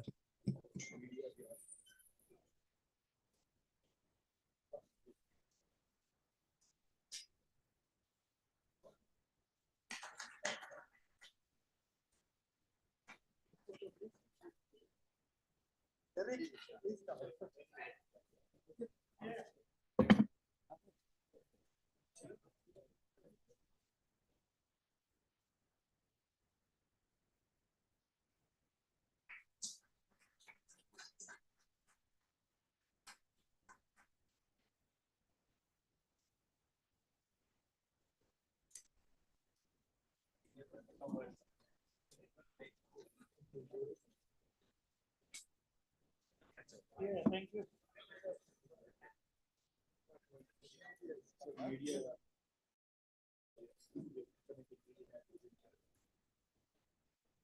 Please. 5 minutes. 5 minutes.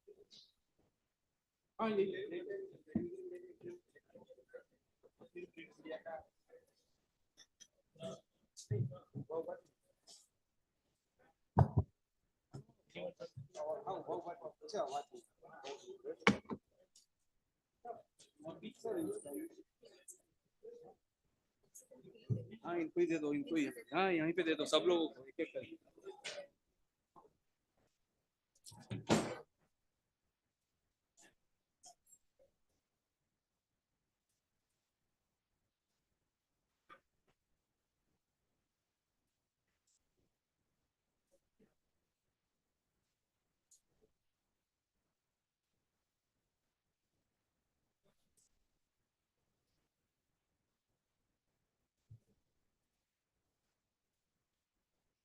Next one.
Cylinders make it all possible.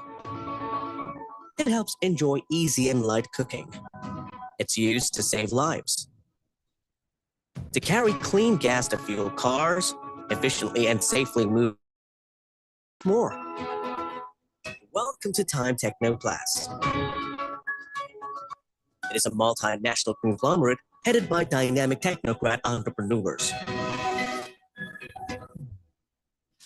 It is now present in 11 countries and is a reputed manufacturer of industrial packaging and innovative polymer solutions. In the past 3 decades, the company has successfully set itself apart by investing in R&D, futuristic designs, and superior technology. Today, Time Technoplast boasts of 40 advanced production units across the globe. The Type 4 composite cylinders have a non-metallic inner liner with an outer wrap of carbon fiber composite materials. To make it more advanced, reliable, safe, non-corrosive, and lightweight. LightSafe is a globally acclaimed brand that has exported to over 50 countries. It also has the largest range of cylinders. These cylinders are half the weight of metal cylinders and are very easy to handle. It's explosion-proof and are put through rigorous tests to ensure safety. These cylinders are designed for high-pressure applications for CNG cascade and automotive applications. Due to huge weight reduction, these cylinders allow larger and more efficient fuel transportation. It significantly reduces the transport cost and carbon emission. CGD companies experience the benefits of lower costs and no stockouts. Of late, green hydrogen has been gaining popularity across the globe for its clean, pollution-free, and lightweight attributes. India too has a vision to improve air quality by use of green hydrogen. The hydrogen growth will need this technology. Time has already further developed, tested, and certified this technology for use with hydrogen. Widening usage, it now deploys technology for oxygen and breathing air. They store oxygen at double the pressure, helping people breathe easier and longer. They are 60% lighter than metal cylinders and easy to operate and transport. Time Technoplast has invested in fully fledged testing facilities to meet global standards. It's what helps deliver high-quality products consistently. Enjoy and experience futuristic solutions today. Time Technoplast Limited. A vision for the future.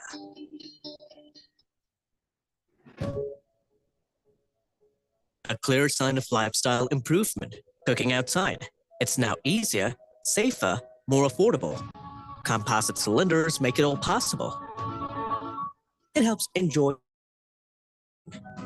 It's used to save lives. To carry clean gas to fuel cars, efficiently and safely move more gas, and much more. Welcome to Time Technoplast. It's a multinational conglomerate headed by dynamic technocrat entrepreneurs. It is now present in 11 countries and is a reputed manufacturer of industrial packaging and innovative polymer solutions. In the past 3 decades, the company has successfully set itself apart by investing in R&D, futuristic designs, and superior technology. Today, Time Technoplast boasts of 40 advanced production units. The Type 4 composite cylinders have a non-metallic inner liner with an outer wrap of carbon fiber composite materials. To make it more advanced, reliable, safe, non-corrosive, and lightweight. LightSafe is a globally acclaimed brand that has exported to over 50 countries. It also has the largest range of cylinders. These cylinders are half the weight of metal cylinders and are very easy to handle. It's explosion-proof and are put through rigorous tests to ensure safety. These cylinders are designed for high-pressure applications for CNG cascade and automotive applications. Due to huge weight reduction, these cylinders allow larger and more efficient fuel transportation. It significantly reduces the transport cost and carbon emission. CGD companies experience the benefits of lower costs and no stockouts. Of late, green hydrogen has been gaining popularity across the globe for its clean, pollution-free, and lightweight attributes. India too has a vision to improve air quality by use of green hydrogen. The hydrogen technology. Time has already further developed, tested, and certified this technology for use with hydrogen. Widening usage, it now deploys technology for oxygen and breathing air. They store oxygen at double the pressure, helping people breathe easier and longer. They are 60% lighter than metal cylinders and easy to operate and transport. Time Technoplast has invested in fully fledged testing facilities to meet global standards. It's what helps deliver high-quality products consistently. Enjoy and experience futuristic solutions today. Time Technoplast Limited. A vision for the future.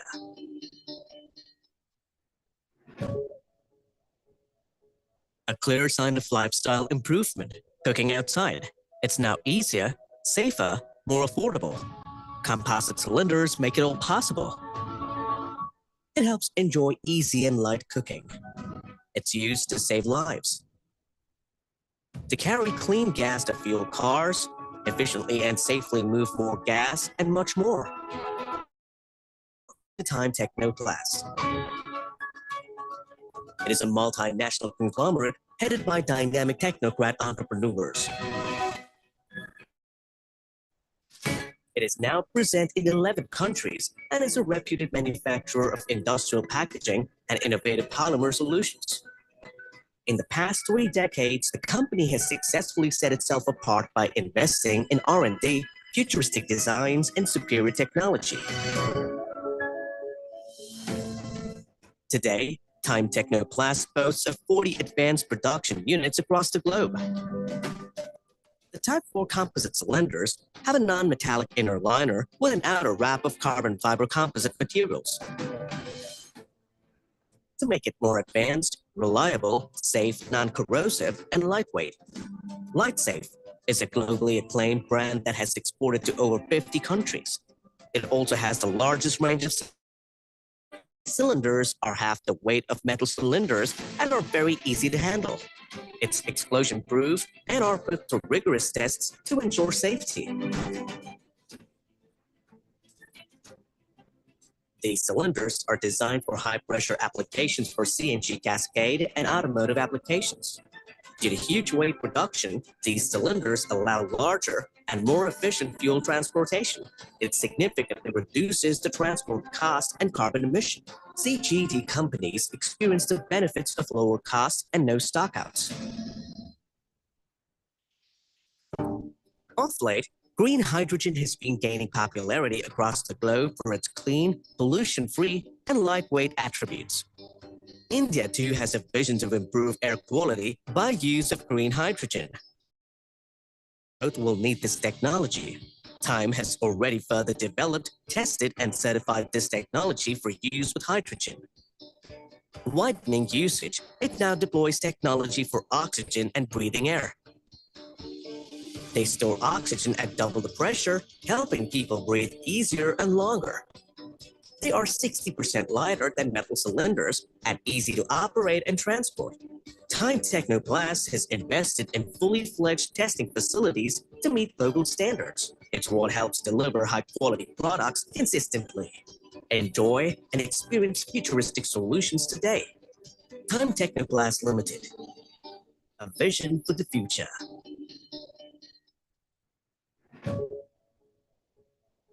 A clear sign of lifestyle improvement. Cooking outside. It's now easier, safer, more affordable. Composite cylinders make it all possible. It helps enjoy easy and light cooking. It's used to save lives. To carry clean gas to fuel cars, efficiently and safely move more gas, and much more. Welcome to Time Technoplast. It is a multinational conglomerate headed by dynamic technocrat entrepreneurs. It is now present in 11 countries and is a reputed manufacturer of industrial packaging and innovative polymer solutions. In the past 3 decades, the company has successfully set itself apart by investing in R&D, futuristic designs, and superior technology. Today, Time Technoplast boasts of 40 advanced production units across the globe. The Type 4 composite cylinders have a non-metallic inner liner with an outer wrap of carbon fiber composite materials.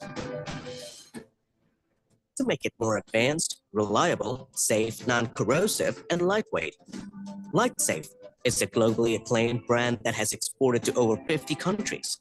It also has the largest range of cylinders, are half the weight of metal cylinders, and are very easy to handle.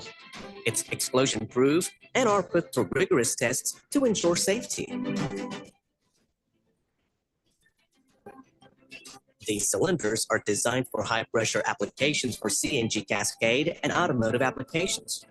Due to huge weight reduction, these cylinders allow larger and more efficient fuel transportation. It significantly reduces the transport costs and carbon emission. CGD companies experience the benefits of lower costs and no stockouts. Of late, green hydrogen has been gaining popularity across the globe for its clean, pollution-free, and lightweight attributes. India too has a vision to improve air quality. Hydrogen.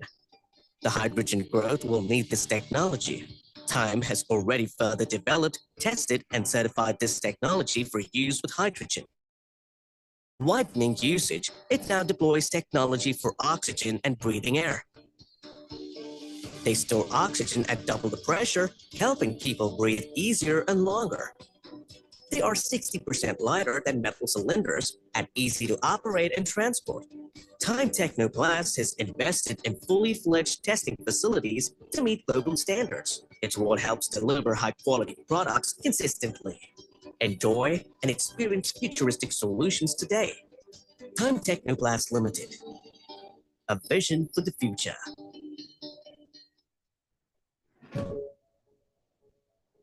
A clear sign of lifestyle improvement. Cooking outside. It's now easier, safer, more affordable. Composite cylinders make it all possible. It helps enjoy easy and light cooking. It's used to save lives.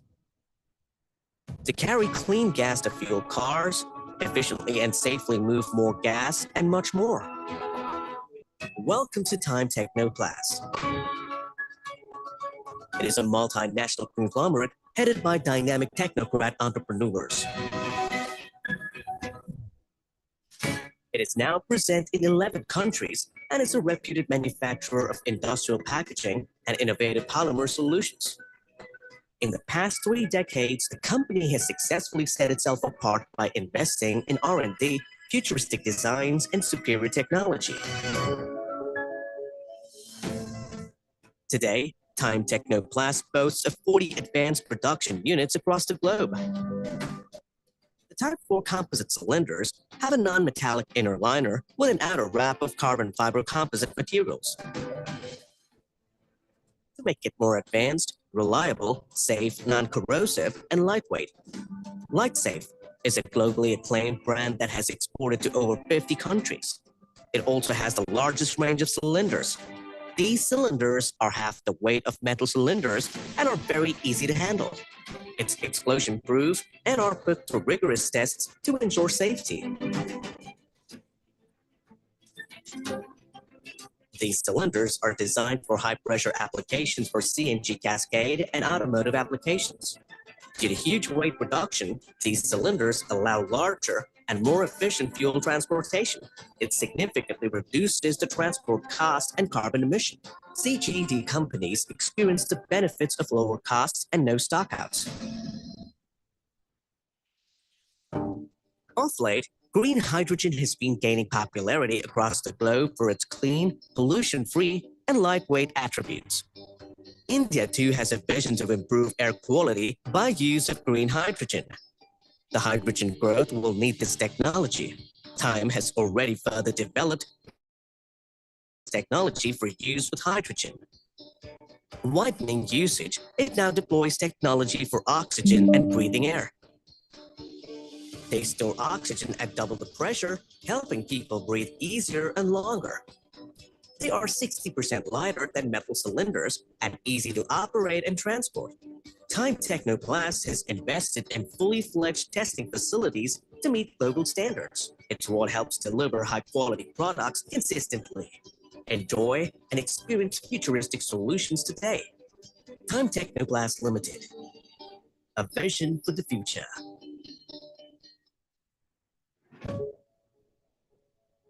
A clear sign of lifestyle improvement. Now easier, safer, more affordable. Composite cylinders make it all possible. It helps enjoy easy and light cooking. It's used to save lives.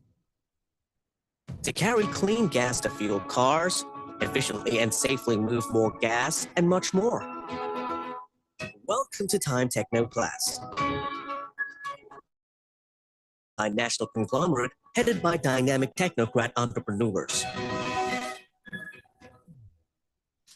It is now present in 11 countries and is a reputed manufacturer of industrial packaging and innovative polymer solutions. In the past 3 decades, the company has successfully set itself apart by investing in R&D, futuristic designs, and superior technology. Today, of 40 advanced production units across the globe. The Type 4 composite cylinders have a non-metallic inner liner with an outer wrap of carbon fiber composite materials. To make it more advanced, reliable, safe, non-corrosive, and lightweight. LightSafe is a globally acclaimed brand that has exported to over 50 countries. It also has the largest range of cylinders. These cylinders are half the weight of very easy to handle. It's explosion-proof and are put through rigorous tests to ensure safety. These cylinders are designed for high-pressure applications for CNG cascade and automotive applications. Due to huge weight reduction, these cylinders allow larger and more efficient fuel transportation. It significantly reduces the transport cost and carbon emission. CGD companies experience the benefits of lower costs and no stockouts. Off late, green hydrogen popularity across the globe for its clean, pollution-free, and lightweight attributes. India too has a vision to improve of green hydrogen. The hydrogen growth will need this technology. Time has already further developed, tested, and certified this technology for use with hydrogen. Widening usage, it now deploys technology for oxygen and breathing air. They store oxygen at double the pressure, helping people breathe easier and longer. They are 60% lighter than metal cylinders and easy to operate and transport. Time Technoplast has invested in fully fledged testing facilities to meet global standards. It's what helps deliver high-quality products consistently. Enjoy and experience futuristic solutions today. Time Technoplast Limited.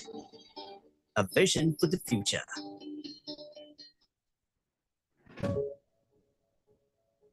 A clear sign of lifestyle improvement. Cooking outside. It's now easier, safer, more affordable. Composite cylinders make it all possible. It helps enjoy easy and light cooking. It's used to save lives. To carry clean gas to fuel cars, efficiently and safely move more gas, and much more. Welcome to Time Tech. It is a multinational conglomerate headed by dynamic technocrat entrepreneurs.